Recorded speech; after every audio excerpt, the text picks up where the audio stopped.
The morning of May the 15th, 1940, arrived at Bletchley Park with the weight of accumulated exhaustion and the sharp edge of breakthrough. Mavis had not slept properly in 5 days, surviving on tea that tasted of desperation and sandwiches that she barely remembered eating. Her hands trembled as she worked. Whether from fatigue or caffeine or the sheer terror of what she was attempting, she could no longer tell. The Italian message from the high command sat before her like a sphinx, mocking her efforts to understand it. She had filled 12 notebooks with frequency analyses, pattern recognition attempts, and increasingly desperate theories about rotor positions and plugboard configurations. Nothing worked. Every approach led to nonsense, to letter combinations that could not possibly be Italian or any other human language. Margaret Rock moved through Hut 6 like a ghost, appearing at irregular intervals to check progress, her face growing more drawn with each passing hour. The intelligence from other sources suggested that something massive was building in the Italian naval command structure. Ships were being moved. Fuel was being allocated. Operational orders were flowing through channels that Britain could not penetrate. The intercepted message that Mavis was failing to break might contain the key to understanding what was coming, or it might be routine administrative traffic. There was no way to know until they broke it, and they could not break it. "The convoy has been delayed," Margaret said quietly, appearing at Mavis's elbow so suddenly that Mavis nearly jumped out of her chair. "Bad weather in Gibraltar. They won't sail for another 36 hours. That gives us time, but not much." Mavis nodded, not trusting herself to speak. 36 hours might as well have been 36 minutes for all the progress she was making. The cipher was simply too complex, too well-designed, too perfectly executed to yield to standard analytical approaches. The Italians had learned from early war mistakes and had tightened their communication security to the point where breaking it required either extraordinary luck or a leap of intuition that bordered on the supernatural. She pushed away from the table and walked to the window, staring out at the grounds of Bletchley Park. The estate looked serene in the spring morning, as if the building and its immediate surroundings existed in a bubble separate from the war that raged across Europe and Africa and Asia. Men and women crossed between the huts with purposeful strides, carrying papers and secrets and the weight of knowledge that could not be shared. Somewhere in one of those other buildings, analysts were breaking Luftwaffe codes that revealed bomber targets. In another hut, naval intelligence was tracking U-boat positions through decoded messages. The machinery of cryptanalysis ground on 24 hours a day, an invisible war fought with mathematics and linguistics and sheer bloody-minded determination. "Talk me through your approach again," Margaret said, coming to stand beside her at the window. "Sometimes explaining the process reveals something we missed." Mavis took a deep breath, organizing her thoughts. "We know from previous breaks that the Italians use a modified Enigma with 4 rotors instead of 3, which exponentially increases the number of possible settings. We know they change rotor positions and ring settings on a schedule that appears to correlate with operational cycles rather than calendar days. We know they favor certain plugboard connections that reflect Italian language patterns, double consonants, common ending syllables, that sort of thing." "All true," Margaret said. "Continue. I've been trying to find a crib-known piece of plaintext that appears in the encrypted message.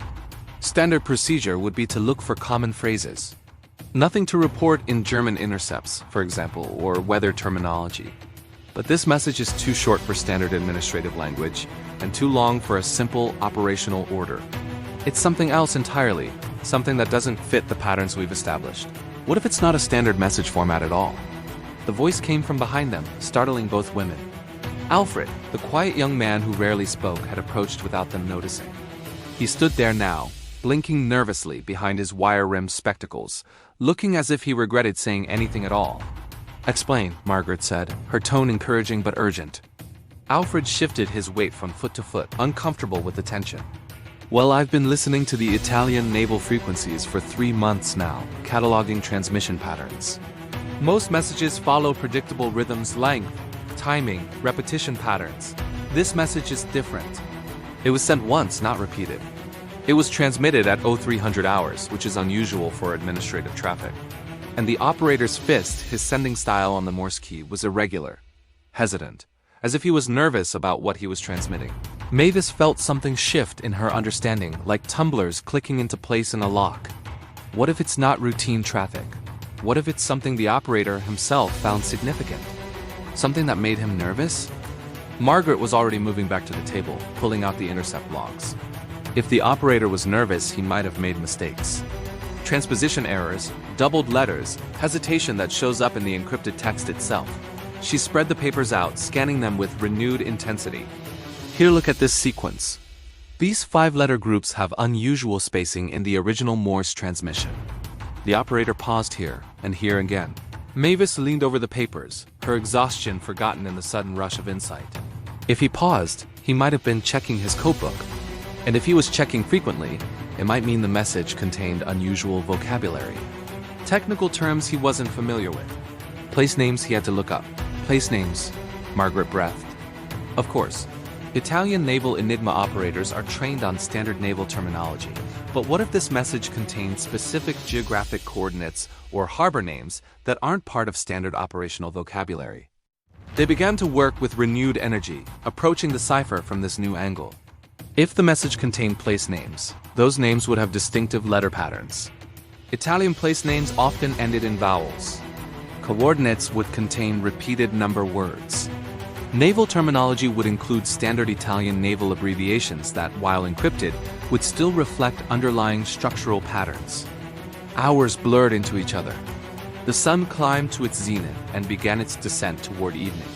Shift changes came and went in Hut 6, but Mavis, Margaret, and Alfred remained at their table, surrounded by growing mountains of paper covered in calculations and attempted decryptions.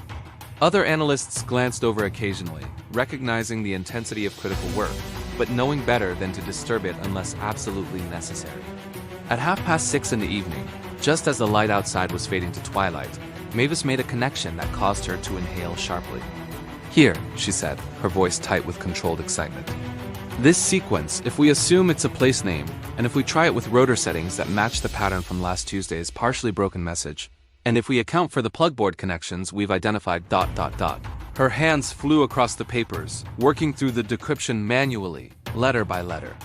Margaret and Alfred watched in silence, hardly daring to breathe. The letters emerged one at a time, nonsensical at first, then gradually resolving into something that resembled language, then into language itself, Italian words appearing like islands of meaning in an ocean of cipher. "Destinazione," Mavis whispered. "Destination. And here Matapan. Cape Matapan." Margaret went very still. "That's the southern tip of Greece. Deep water anchorage. If the Italian fleet is heading to Matapan ... She didn't need to finish the sentence. They all understood the implications. British convoys traveling from Alexandria to Malta or Greece would pass near Matapan. If the Italian fleet was gathering there, it would be positioned to intercept those convoys, to cut the vital supply lines that kept British forces in the eastern Mediterranean supplied and operational. "We need to break the rest of it," Margaret said urgently. "The destination is crucial, but we need to know ship numbers, timing, operational orders, everything." They worked through the night with a kind of desperate clarity, building on the breakthrough to peel back layer after layer of the cipher. The Enigma settings revealed themselves with agonizing slowness, each correct rotor position and plugboard connection opening up a few more words, a few more fragments of meaning. By 3 o'clock in the morning, they had a partial decrypt, perhaps 60% of the message, enough to understand the broad strokes but not the critical details. The message was operational orders for a major Italian naval movement. Multiple battleships, heavy cruisers, destroyers. A force large enough to dominate the eastern Mediterranean, to challenge British naval supremacy in waters that Britain had controlled since the time of Nelson. The fleet was to sortie from Taranto, proceed to Cape Matapan, and take up positions to intercept British convoys that intelligence suggested would be in the area within the week. "This is it," Margaret said quietly. "This is the intelligence that could change everything in the Mediterranean theater. If we can warn the Royal Navy, if they can position forces to counter this move, we might be able to achieve a strategic victory that shifts the entire balance of power." She left Hut 6 at a near run, heading toward the main mansion where the senior intelligence coordinators maintained their offices. Mavis slumped in her chair, the adrenaline that had sustained her through the breakthrough suddenly draining away, leaving her hollow and shaking. Alfred cleared his throat softly. "You did it," he said. "You actually broke Italian naval Enigma. Do you understand what that means?" Mavis shook her head, too tired to think beyond the immediate moment. It means every Italian naval message is potentially readable now, Alfred explained. Every ship movement, every operational order, every strategic discussion. You've given us a window into their entire naval strategy. Ships that would have sailed into ambushes will now be warned. Convoys that would have been lost will make it through. Thousands of men who would have drowned will live to see their families again. The weight of it settled on Mavis's shoulders with crushing force. Thousands of lives. Thousands of men she would never meet, who would never know that their survival depended on a 19-year-old girl working through the night in a wooden hut in the English countryside. The responsibility was terrifying but also strangely exhilarating.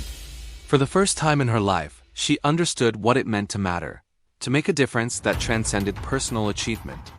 Margaret returned an hour later with Commander Alistair Deniston, the head of Bletchley Park operations. Deniston was a tall, austere man in his 50s, who looked as if he had not slept properly since the war began. He examined their work with meticulous attention, asking sharp questions about their methodology, testing their confidence in the decrypt. "This matches intelligence from other sources," he said finally. "Naval reconnaissance has noted increased activity at Taranto. Radio traffic analysis suggests major fleet movements. Your decrypt provides the specific operational details. We need to act on this information." He looked at Mavis with an expression that might have been respect or might have been calculation. "How quickly can you break new messages on this cipher?" "Now that we understand the rotor settings and procedures, probably within hours instead of days," Mavis said, trying to sound more confident than she felt. Deniston nodded. "Then you've just become indispensable to British naval intelligence. Every Italian naval message will come to you first. Every decrypt will be rushed to the Admiralty. What you do in this hut will directly determine whether ships sink or survive, whether convoys get through or get slaughtered." He paused, letting the weight of his words settle. "Can you handle that?" Mavis thought about lying, about claiming confidence she did not feel. But something in Deniston's eyes suggested he would see through false bravado. "I don't know," she said honestly. "But I'll try. That's all any of us can do," Deniston replied. "Try and hope it's enough." The following week brought a deluge of intercepted Italian naval communications, all of which now came to Mavis's desk for decryption. She worked 16-hour days, barely eating, sleeping in fitful stretches on a cot that someone had set up in a side room of Hut 6. The messages painted a picture of Italian naval strategy across the entire Mediterranean ship movements, supply schedules, operational planning, strategic discussions at the highest levels of command. Each decrypt was rushed immediately to the Admiralty in London, where Admiral Andrew Cunningham, commander of the Mediterranean Fleet, was using the intelligence to position British forces with a precision that must have seemed supernatural to the Italians. British ships appeared where they should not have been, evading Italian submarines that should have caught them unaware. Convoys slipped through gaps in Italian patrols that the Italians believed were secure. The balance of power in the Mediterranean was shifting, and the Italians could not understand why. On the morning of March the 27th, 1941, nearly a year after Mavis's arrival at Bletchley Park, she decrypted a message that made her blood run cold. The Italian fleet was preparing for a major operation against British convoys near Crete, battleships Vittorio Veneto and Giulio Cesare, heavy cruisers, multiple destroyer screens. A force powerful enough to devastate the convoy and establish Italian naval dominance in the eastern Mediterranean. But this time, thanks to the decrypt, Admiral Cunningham knew they were coming. This detail was confirmed in a report from the Guardian newspaper's historical analysis of Bletchley Park operations, published decades after the war ended. Margaret found Mavis at her desk that evening, staring at the message she had just decrypted. "You've seen the intelligence assessment?" Mavis nodded. "Cunningham is going to intercept them at Matapan. He's taking the entire Mediterranean fleet battleships Warspite, Valiant, and Barham, plus carrier aircraft from Formidable. It's going to be a major battle. A battle we'll win because we know exactly where they'll be and what forces they're bringing," Margaret said. "A battle that wouldn't be possible without your work. People are going to die," Mavis said quietly. "Italian sailors who are just following orders, who have families waiting for them at home. We're sending them into a trap." Margaret sat down across from her, her expression grave. "Yes, people are going to die, that's war. But people were going to die regardless. Without your intelligence, it would be British sailors dying, British ships sinking, British families receiving telegrams. You haven't created the deaths. You've just shifted which side pays the price. That's not a comfortable truth, but it's the truth we live with every day in this place. Mavis knew she was right, but the knowledge did nothing to ease the sick feeling in her stomach. She had spent months treating cryptanalysis as an intellectual puzzle, a battle of wits against enemy cipher clerks and mathematicians. But the reality was that every message she broke, every piece of intelligence she extracted from encrypted text, led directly to decisions that ended lives. The connection between her work and the drowning men in the Mediterranean was direct and undeniable. That night, she walked the grounds of Bletchley Park in the blackout darkness, listening to the sounds of the English countryside owl calls, rustling leaves, distant barking of farm dogs. Somewhere to the south, across the Channel, occupied Europe suffered under Nazi rule. Farther still, in the Mediterranean, ships were positioning for a battle that would be decided before it began because of work done in a wooden hut by men and women whose names would never appear in history books. The moral weight of intelligence work was something they never discussed openly, but it hung over Hut 6 like a fog. Everyone knew that their successes meant deaths, sometimes enemy deaths. Sometimes the prevention of friendly deaths, but always deaths. They were not soldiers who could see the immediate results of their actions. Not pilots who dropped bombs or sailors who fired torpedoes. They were analysts who dealt in abstractions and patterns, but those abstractions translated into very concrete corpses floating in the Mediterranean. Mavis understood now why so many of the veteran analysts at Bletchley Park looked haunted. Why they smoked too much and drank too much when they had the chance. Why relationships formed and dissolved with desperate intensity. They were all trying to find ways to cope with the knowledge of what their work meant. Trying to maintain their humanity in a role that required them to treat human lives as strategic abstractions. On the morning of March the 28th, 1941, the Battle of Cape Matapan began. Mavis and the rest of Hut 6 listened to the fragmentary reports that filtered through official channels, trying to piece together what was happening from the scattered intelligence. Italian naval communications became frantic as the battle developed, their messages full of damage reports and desperate tactical adjustments. Admiral Cunningham had used the intelligence perfectly. British carrier aircraft from Formidable struck first, damaging the Italian battleship Vittorio Veneto and slowing it enough for the British battleships to close range. Then, in the darkness of night, British ships equipped with primitive radar caught the Italian fleet completely by surprise. The heavy cruisers Zara, Fiume, and Pola were sunk with devastating speed. 2 destroyers went down. More than 2,000 Italian sailors died in the space of a few hours. The British lost a single torpedo bomber. It was a victory of intelligence as much as naval gunnery, a battle won before the first shot was fired because Mavis Lever had spent months learning to listen to ghosts, to hear the secrets hidden in seemingly random strings of letters. The strategic implications were enormous. Italian naval power in the Mediterranean was broken. British convoys could operate with relative security, and the entire North African campaign became viable because supplies could reach British forces. But in Hut 6, the celebration was muted. They had won, but the cost had been measured in thousands of drowned men, enemy or not. Mavis sat at her desk, surrounded by the ongoing flood of decrypted messages, and felt the weight of those deaths pressing down on her like a physical force. "You're thinking about the Italian sailors?" Alfred said quietly, appearing beside her with 2 cups of tea. Mavis accepted one gratefully. "Is it wrong to feel guilty about winning?" "I don't think any of us are qualified to answer that," Alfred replied. "We're too close to it, too immersed in the work. But I do know this: the war isn't going to be won by the side that feels the least guilt. It's going to be won by the side that can keep fighting despite the guilt, that can shoulder the moral weight and keep working anyway. That's what we're doing here. Not winning cleanly or easily or without cost, but winning despite all of that." He was right, but the knowledge provided cold comfort. Mavis returned to her work, to the endless stream of intercepted messages that needed breaking, to the patterns and frequencies and letter combinations that held the keys to military operations and strategic decisions. She had discovered that she possessed a rare talent for cryptanalysis, a gift for seeing through the cipher to the meaning beneath. Now she was learning the harder lesson, that talent and responsibility were inseparable, that the ability to do something important meant the obligation to keep doing it, regardless of the personal cost.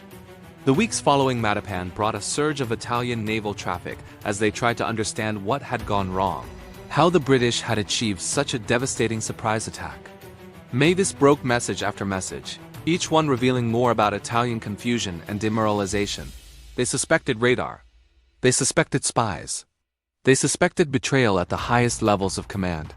What they never suspected was that a 19-year-old English girl was reading their most secret communications almost as quickly as they were sent. The Italian Navy implemented new security procedures, changed their Enigma settings more frequently, added layers of complexity to their encryption. But every change left traces, patterns that could be analyzed and exploited. Mavis and the team in Hut 6 adapted to each change, sometimes within days, maintaining their window into Italian naval strategy with a persistence that bordered on obsession. Summer arrived at Bletchley Park with surprising beauty. The grounds bloomed with flowers that seemed to mock the war raging across the world. Mavis turned 20, a milestone that passed almost unnoticed amid the crush of work. She had aged years in the months since her arrival. The innocence and naivety of her university days burned away in the fires of responsibility and consequence. She had also met a young man named Keith Beatty, who worked in Hut 6 on diplomatic ciphers. He was quiet, thoughtful, with a dry sense of humor that helped cut through the darkness of their work. They would take walks together in the grounds during rare breaks, talking about everything except what they actually did inside the huts, finding comfort in the presence of someone who understood the weight they carried without needing to discuss it explicitly. But the war ground on, indifferent to romance or personal happiness or the small moments of grace that kept them human. German forces were pushing deeper into the Soviet Union. The Atlantic battle against U-boats intensified. In North Africa, Rommel's Afrika Korps threatened British positions. And through it all, the work at Bletchley Park continued with relentless intensity. The cryptanalysts fighting their invisible war against enemy ciphers. In August of 1941, Mavis broke a message that revealed Italian knowledge of British convoy schedules in the Mediterranean. Somehow, the Italians had obtained intelligence about specific ship movements, timing, and routes. It was a security breach that could cost thousands of lives. The investigation that followed revealed a devastating truth: not all intelligence flowed one direction. The enemy was also reading some British communications, exploiting weaknesses in British cipher procedures. It was a reminder that the intelligence war cut both ways, that victories at Bletchley Park could be undermined by failures elsewhere in the system. Margaret called an emergency meeting of the Italian section. Her face was drawn with stress and lack of sleep. "We've confirmed that the Italians have broken some of our merchant navy codes. They've known about convoy movements for weeks. Ships have been lost because of this." She paused, letting the implications sink in. "We've been so focused on reading their messages that we forgot they were also trying to read ours. That changes now. We need to not only break their ciphers, but also help secure ours. Double the workload, same staffing, no additional time. Questions?" There were no questions because there was nothing to ask. The work simply had to be done, impossible though it seemed. They would work longer hours, sleep less, push themselves harder, because the alternative was unthinkable. That night, lying in her narrow bed in the boarding house, Mavis tried to remember what life had been like before Bletchley Park, before the weight of secret knowledge and invisible responsibility. She tried to recall the girl who had worried about examination scores and what dress to wear to dances. That girl seemed to belong to a different lifetime, a different world entirely. The girl who existed now understood that intelligence work was not glamorous or exciting or even particularly satisfying most of the time. It was grinding, exhausting labor that wore down mind and body alike. It was the constant awareness that any mistake, any missed pattern, or incorrect analysis could result in deaths. It was living with classified knowledge that could never be shared, maintaining a facade of normalcy while carrying secrets that could change the course of history. But it was also necessary. And in the end, that was all that mattered. As autumn approached and the war entered its third year, Mavis Lever sat at her desk in Hut 6, surrounded by intercepted messages and cryptographic worksheets, and prepared for another day of listening to ghosts, of hearing enemy secrets whispered through the cipher, of doing work that would save lives that would never know they had been saved, fighting a war that would not be recognized for decades. Outside the window, leaves were beginning to turn gold and red, nature indifferent to human conflicts. Inside Hut 6, the work continued, urgent and invisible. as a 19-year-old woman bent over her papers and continued the extraordinary task of breaking the unbreakable, one letter at a time. And in the Mediterranean, British ships sailed safely through waters that should have been deadly, guided by intelligence they could never acknowledge, protected by secrets they would never know, survivors of battles that were won in a wooden hut by people whose names they would never learn. The war was far from over. The hardest years still lay ahead. But in that moment, in that place, a small group of dedicated analysts had shifted the balance, had given Britain an advantage that might, eventually, make the difference between victory and defeat. If only they could bear the weight long enough to see it through.